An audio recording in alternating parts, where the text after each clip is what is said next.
Gospođa Ermina Lekaj Prljaskaj će govoriti u ime Kluba zastupnika HNS-a i nezavisnih zastupnika.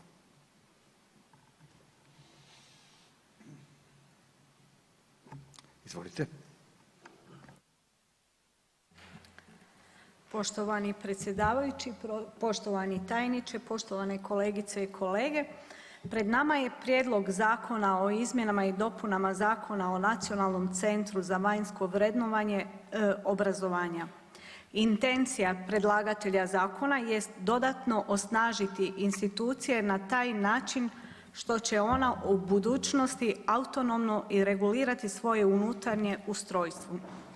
Centar za vanjsko vrednovanje kao javna ustanova koja provodi evaluaciju u odgojno-obrazovnom sustavu RH putem ispita temeljenih na nacionalnim standardima istovremeno ispunjava i važnu znanstvenu istraživačku funkciju u području edukacijskih mjerenja i vanjskog vrednovanja.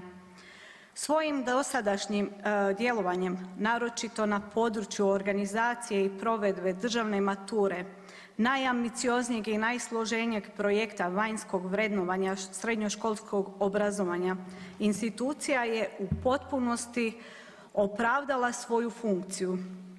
Autonomija, samoodrživost i osnaživanje položaja centra osobito su bitni u svjetlu svakodnevnih izazova pred kojima se nalazi hrvatski obrazovni sustav, a također i zbog očuvanja ugleda koji institucija uživa u regionalnim i međunarodnim okvirima.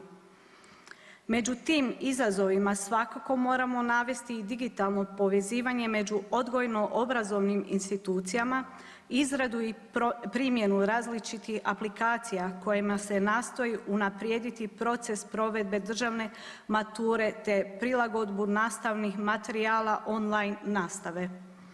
Uključivanje centra u međunarodne istraživačke projekte potvrđuje njihovu lidersku ulogu u promicanju temeljnih odgojno-obrazovnih vrijednosti i implementaciju međunarodnih edukacijskih standarda u našoj zemlji.